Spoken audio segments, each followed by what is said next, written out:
pernyataan yang seperti itu, bahwa anak itu adalah bapak sendiri dan bapak itu adalah anak. Nah, keberatannya begini dengan pandangan ini ya. Bapak sendiri yang harus mati di atas kayu salib kalau begitu. Siapa yang mati di atas kayu salib? Yeshua kan? Tapi karena Yeshua adalah bapak, jadi bapak juga mati di atas kayu salib. Nah, di sini kita tidak bisa lihat bahwa itu ditunjang oleh kitab suci. Karena yang jelas yang mati adalah anak. Bapa ada di mana? Di surga. Yeshua mengatakan, Bapa mengajarkan berdoa begini, Bapa kami yang ada di surga, Dia ada di bumi. Jadi kita bisa lihat di sini kalau Yeshua itu identik adalah Bapa yang menjadi manusia, itu lalu dia Bapa yang mati di atas kayu salib. Dan tetapi kalau kita katakan Bapa yang menjadi manusia, di mana? Di dalam kitab suci itu ada dikatakan bahwa Bapa jadi manusia. Yang ada adalah Firman yang menjadi manusia. Jadi saya ingin selalu sekarang katakan bahwa siapa yang menjadi manusia? Siapa Yeshua? Yeshua adalah Firman, Memra Elohim yang menjadi manusia. Itu statement yang nggak bisa diganggu-gugat, nggak usah dibikin teologi lah. Itu terima aja ayat itu. Karena memang yang datang jadi manusia itu adalah Firman Elohim. Firman Elohim yang menjadi manusia. Nah sekarang paham ini itu sebetulnya ingin menjaga keesaan Tuhan, Bapa ya, keesaan Bapa. Jadi tidak mau disangi supaya Bapa itu jangan disaingi oleh anak begitu ya. Kalau ini ada Bapa itu adalah Tuhan, kemudian anak juga Tuhan, loh kok jadi dua begitu. Nah karena itu untuk menghindari itu dia jadikan satu, bahwa Bapa itu sama dengan anak. Nah tetapi sekarang ini jadi bermasalah dengan beberapa ayat.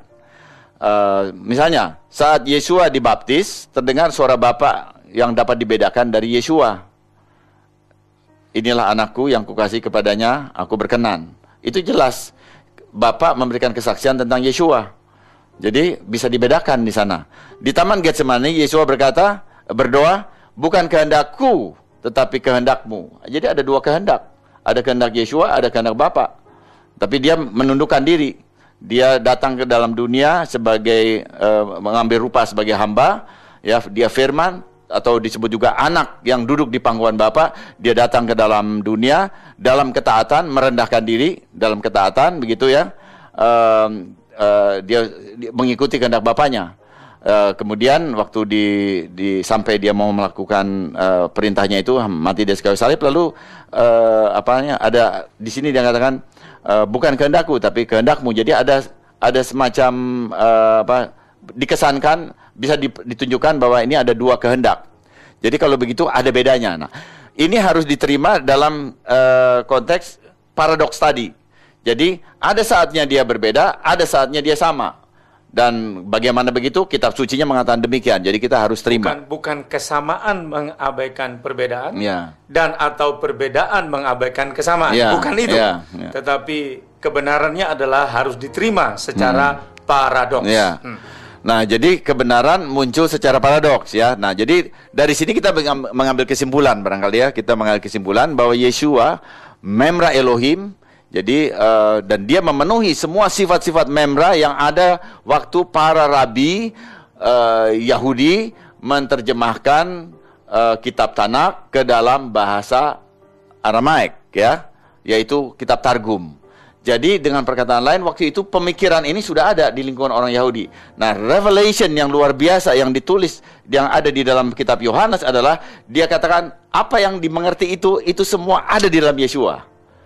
Itu luar biasa. Kita kan sekarang di sini karena udah dikasih doktrin begitu, barangkali dikasih doktrin gereja, Yeshua adalah firman, itu biasa itu, memang udah mesti begitu. Tidak. Waktu itu kita nggak tahu Memra ini siapa begitu ya. Nah, Yohanes itu dengan hikmat Roh Kodes itu langsung bisa lihat dari jutaan keturunan David, dia katakan itu adalah Yeshua.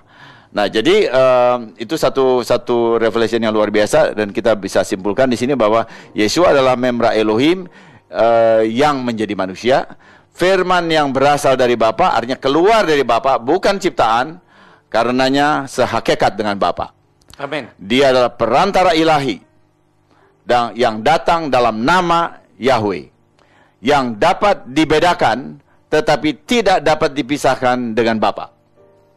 Dan ini pernyataan ini diambil dari banyak kesimpulan dari ayat-ayat yang bersifat paradoks. Jadi bisa dibedakan, ya. Tadi kita bisa lihat ayat-ayatnya, dan kemudian tetapi tidak bisa dipisahkan. Karena dia keluar dari Bapa, dan waktu dia kembali kepada Bapa itu dia bersama dengan Bapa. Sama seperti begini, ini yang terakhir, lukisan yang terakhir, sama seperti Adam itu mempunyai tulang, tulang rusuk.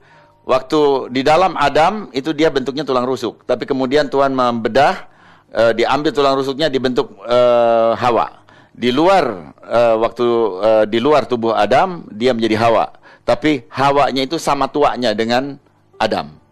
Ya, sama dengan seperti itu. Waktu Yeshua datang menjadi manusia, dia adalah firman yang pada hakikatnya sudah ada bersama Bapa dan bersama dengan Elohim, dan adalah Elohim. Amin. Kita harus amenkan kebenaran firman Tuhan, kebenaran yang kita ketahui memerdekakan. Ya. Sahabat, terima kasih untuk kebersamaannya. Kita akan lanjutkan kuliah akar Ibrani 2 minggu yang akan datang bersama narasumber kita, Bapak Pendeta Insinyur Benyamin Obadiah. Shalom, Tuhan memberkati.